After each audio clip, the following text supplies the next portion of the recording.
오늘 읽은 성경 본문의 단락 위에 적혀 있는 제목이 성경마다 조금씩 다르겠지만 제 성경에는 이렇게 적혀 있습니다. 출애굽 여정 목록이라고 되어 있습니다. 출애굽 여정 목록. 민수기 33장 1절에서 4절이 시작되는 이 말씀 위에 이 제목이 적혀 있습니다. 민수기 33장 전체는 이스라엘 백성들이 출애굽 후에 광야를 거쳐 가나안 땅에 들어가기까지 머물렀던 이 굵직굵직한 이정표들이 다 기록되어 있는 목록들입니다. 정복해야 할 땅을 분배받은 32장의 말씀과 33장 48절, 49절 말씀으로 미뤄보면 지금 장면은 이스라엘 백성들이 정복해 나가야 할 가나안 땅을 눈앞에 두고 지난 40년 동안 광야에서 하나님께서 어떻게 자신들을 돌보셨는지 회상하는 장면입니다. 앞으로 치러야 할 두려운 전쟁들을 이겨낼 힘을 얻기 위해서 하나님께서 그동안 자신들을 어떻게 돌보셨는지 되새기고 있는 것입니다. 먼저 3절 4절 다시 한번 읽어보겠습니다. 시작. 그들이 첫째 달 15째 날에 라암셋을 떠났으니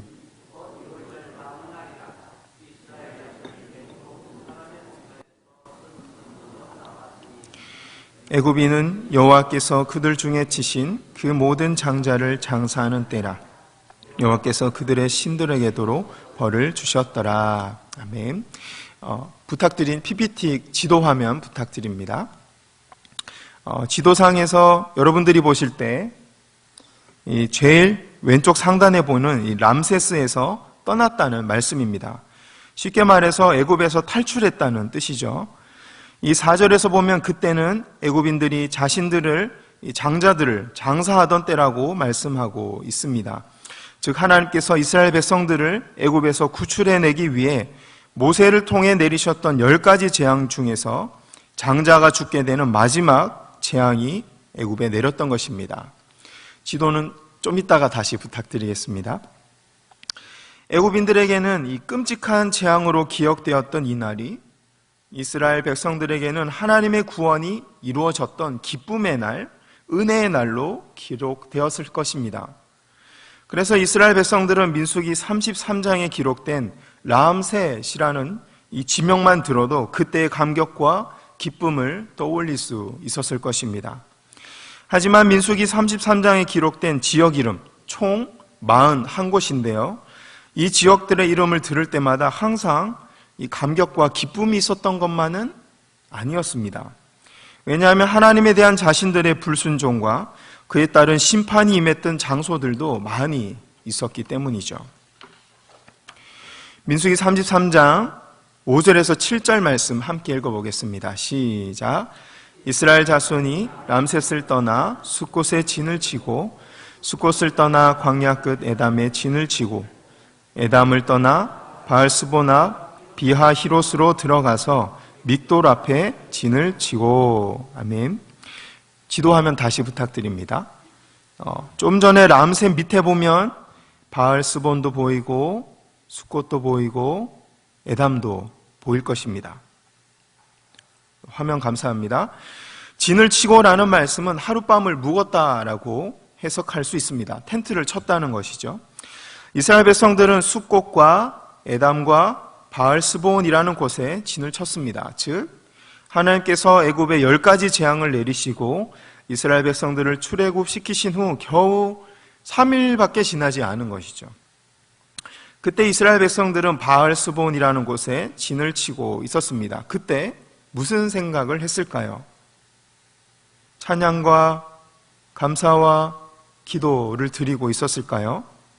8절 함께 읽어보겠습니다. 8절 시작. 하이롯 앞을 떠나 광야를 바라보고 바다 가운데를 지나 에단 광야로 사흘 길을 가서 마라에 진을 치고. 지도 부탁드립니다. 좌측 상단에 보면 이 물을 가로질러 간 점선이 두 군데가 있어요. 어느 곳이 홍해인지 어느 곳이 지나간지 정확하진 않지만 그 둘 중에 한 곳을 지나갔다라는 뜻입니다. 8절에 나오는 바다 가운데를 지나라는 말씀은 이스라엘 백성들이 홍해를 건넜던 사건을 가리키는 것입니다. 지도 감사합니다. 다시 질문해 보겠습니다. 홍해를 건너기 전 이스라엘 백성들은 비하히롯이라는 곳에서 무슨 생각을 하고 있었을까요? 홍해를 건너기 전, 출애굽 사건을 경험한 3일 후. 그렇습니다. 바알스본에서 이스라엘 백성들은 하나님을 원망하고 있었습니다. 자신들을 애굽에서 구해준 모세를 죽이려고 하고 있었습니다. 하나님의 큰 능력을 경험한 지 3일밖에 안 됐는데 그들은 하나님을 원망하고 있었던 것이죠. 이후 하나님은 이스라엘 백성들을 용서하시고 홍해바다를 가르시고 그들을 구원하셨습니다. 홍해를 건너면서 이스라엘 백성들은 하나님을 찬양할 수밖에 없었을 것입니다. 이스라엘 백성들은 바알스본이라는 지명만 들어도 그때 저질렀던 죄와 하나님의 구원을 떠올릴 수 있었을 것입니다. 8절을 제가 다시 읽어드리겠습니다. 이 하히롯 앞을 떠나 광야를 바라보고 바다 가운데를 지나 에단 광야로 사흘 길을 가서 마라에 진을 치고 라고 되어 있습니다. 끝부분에 마라가 나오죠. 출애굽을 한 후로 날짜를 세어보면 일주일쯤 되는 날 마라라는 곳에 도착했다라고 성경은 말하고 있습니다. 좀 전에 지도에서 보면 홍해를 건넌 곳에서 불과 이 하루길, 이틀길 정도 떨어진 곳에 마라라는 곳에 다시 도착한 것이죠. 마라라는 곳에서는 어떤 일이 일어났나요?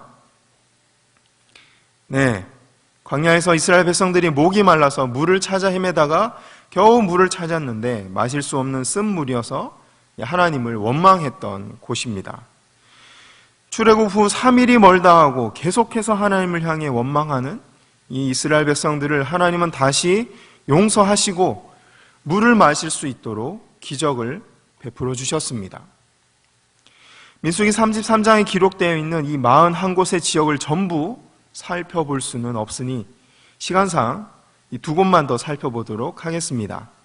15절 말씀 함께 읽어보겠습니다. 시작. 르비딤을 떠나 시내 광야에 진을 치고. 지도 부탁드립니다. 여러분이 보시는 좌측에 가운데에 마라가 있죠. 그리고 제일 아래쪽에 르비딤 시내산이라는 곳이 있습니다. 지도 감사합니다. 이스라엘 백성들이 시내산이라는 지명을 들었을 때 어떤 기억이 떠올랐을까요? 하나님의 산, 십계명을 받은 산, 번개와 구름과 불타는 가운데 계셨던 하나님, 그런 것들이 떠올랐을 것입니다. 또 다른 기억들도 있었겠죠. 그들은 모세가 하나님께 십계명을 받기 위해 시내산으로 올라간 사이에 백성들이 금송아지를 만들고 우상 숭배를 했던 기억들을 떠올렸을 것입니다. 이 사건 때문에 하나님은 이스라엘 백성들을 심판하셨는데 그 방법은 동족이 동족을 죽여야만 하는 심판이었습니다. 레위 자손이 칼을 들고 동족 3,000명을 죽여야만 했던 것이죠. 성경의 기록을 보면 너희 아버지와 너희 어머니와 너희 형제 자매와 이웃을 우상 숭배한 그들을 네 손으로 죽여야 한다라고 말씀했습니다. 이런 사건들이 반복될수록 이스라엘 백성들은 과연 약속의 땅 가나안에 들어갈 수 있을 것인지에 대해 믿음은 작아지고 의심은 커질 수밖에 없었을 것입니다. 하지만 하나님의 인도하심 안에서 이스라엘 백성들은 결국 가나안 땅에 도착하게 됩니다. 48절, 49절 함께 읽어보겠습니다. 시작. 아비람 산을 떠나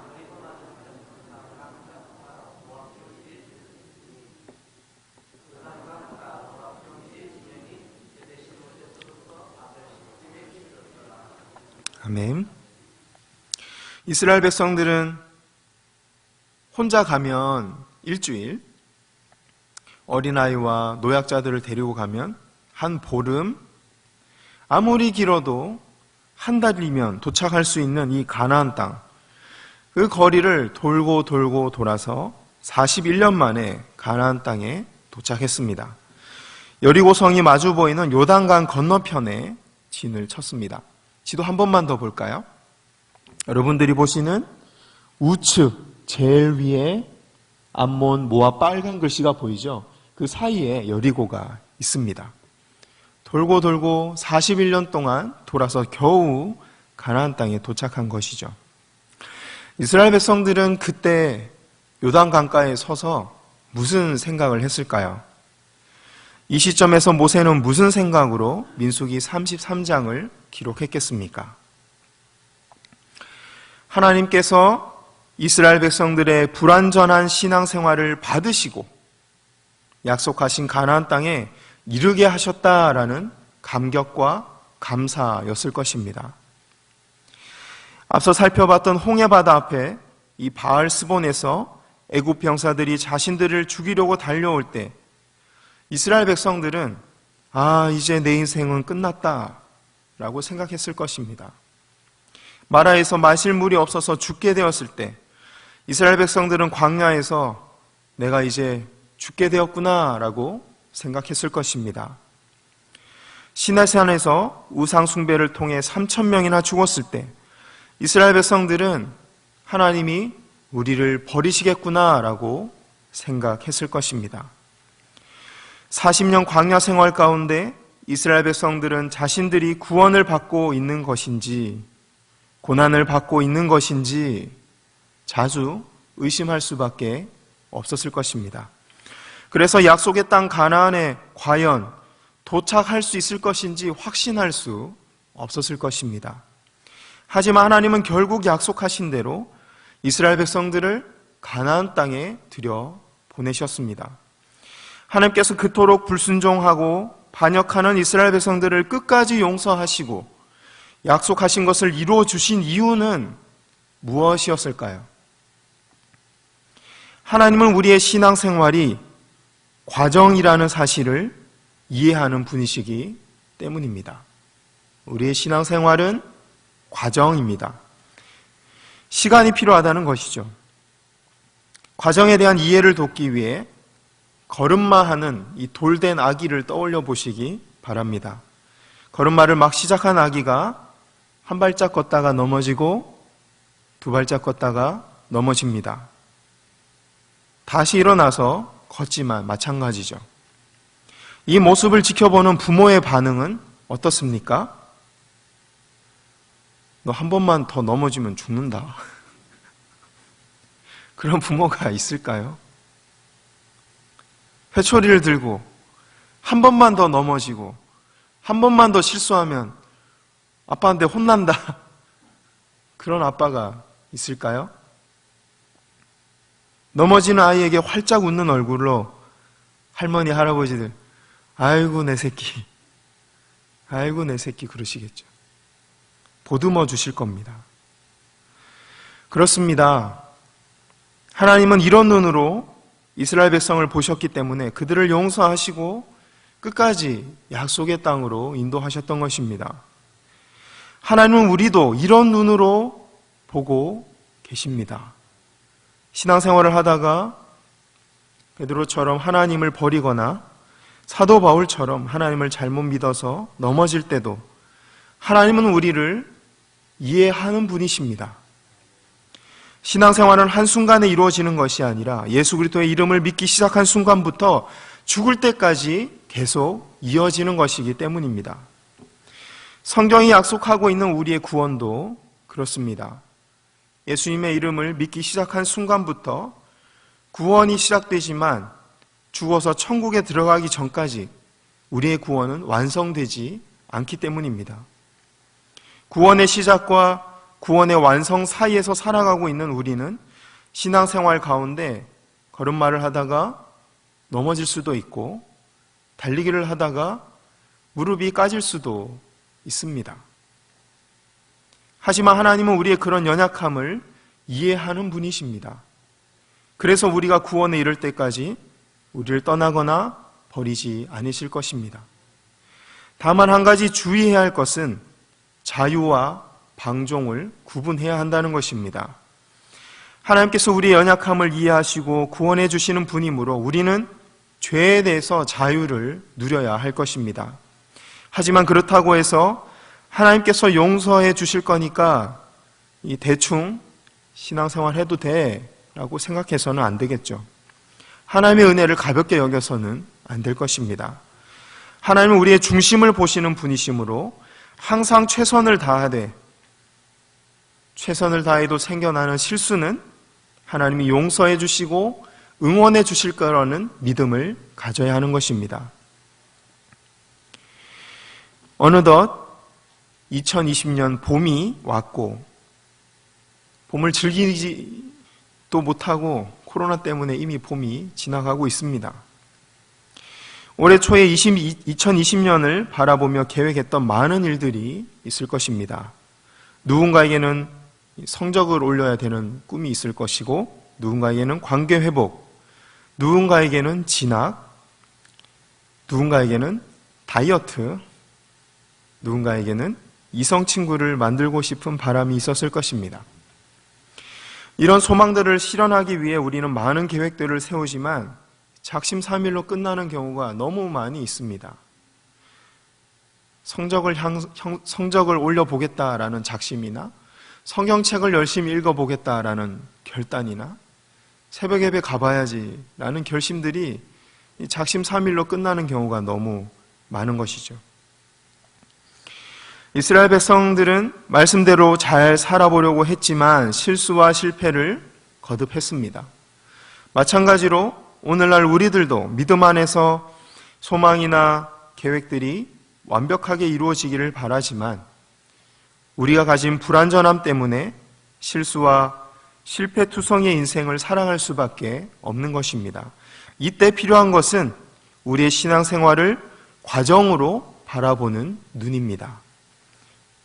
신앙생활은 어느 한순간에 이루어지는 것이 아니라 긴 시간을 두고 이루어진다는 것이며 하나님이 이 일들을 위해서 우리에게 수많은 시간과 기회를 허락하신다. 수많은 용서를 허락하신다는 것을 기억해야 하는 것입니다. 하나님께서 우리 한 사람 한 사람의 신앙생활을 과정으로 바라보시고 이해하시는데 우리는 우리의 신앙생활을 어느 한순간에 완벽해져야 할 어떤 것으로 착각하고 살 때가 너무 많이 있습니다. 그 결과 자기 자신과 주변 사람들을 용서하지 못하게 됩니다. 자기 자신에게 뿐만 아니라 주변 사람들을 기다려주지 못하게 되는 것이죠. 그래서 자신의 죄책감을 감추기 위해 늘 다른 사람의 잘못을 찾고 지적질하기 바쁜 그런 사람이 되고 맙니다. 이때 우리가 기억해야 할 것은 우리의 신앙생활은 과정이며 충분한 시간과 기회가 주어져야 한다는 점입니다. 하나님은 완벽한 나를 원하시는 것이 아니라 그저 하나님을 사랑하는 나를 원하시는데 나는 내가 완벽해야지만 하나님이 받아주실 거라고 오해하고 계시지는 않습니까? 아니면 내가 무언가를 완벽하게 해내야지만 내 마음이 편하고 완벽해야지만 남들보다 내가 더 나아 보이니까 그래서 완벽을 추구하고 계시지는 않습니까? 그것은 바리새인들이 추구했던 하나님을 기쁘시게 하는 신앙생활이 아니라 자기 자신을 만족시키고 자기 자신에게 우월감을 주는 신앙생활일 뿐입니다. 하나님께서 세워놓으신 십자가를 믿으라. 예수 그리스도의 이름을 믿으라. 그러면 네가 구원을 받으리라. 그것보다 더 높은 기준을 요구하는 신앙생활은 교만일 뿐입니다. 하나님은 완벽주의를 원하시는 분이 아니시기 때문입니다. 현재 우리는 코로나 바이러스 때문에 일상생활이 무너지고 학업이나 다른 계획들을 제대로 이어가기 어려운 상황 가운데 놓여 있습니다. 그래서 신앙생활 가운데 문득문득 우리는 이런 생각을 하게 됩니다. 우리는 어디로 가고 있는 걸까? 또한 자기 자신의 실패를 바라보면서 문득문득 생각하게 됩니다. 이 길이 맞긴 한 걸까?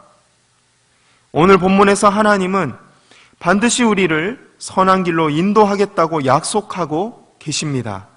반드시 약속의 땅에 들어가도록 너희를 인도하겠다고 말씀하고 계십니다. 비록 우리들의 죄와 이 땅의 죄 때문에 코로나 바이러스가 생겼지만 하나님은 이 시간을 선으로 바꾸시고 우리를 구원으로 인도하실 것입니다. 그러므로 우리 그리스도인들은 다시 일어서야 합니다. 넘어졌던 그곳에서 일어나 다시 약속의 땅을 향해 걸어가야 합니다. 나 자신은 불완전하지만 내가 반드시 너를 적과 꿀이 흐르는 약속의 땅으로 인도하겠다라는 하나님의 완전한 약속을 붙잡고 다시 기도를 회복시키고 여전히 예배의 자리를 지켜나가야 할 것입니다. 오늘 예수님께서 우리를 구원의 땅으로 인도하겠다는 약속을 이루기 위해서 십자가에 달리시려고 예루살렘에 입성하신 종려 주일입니다.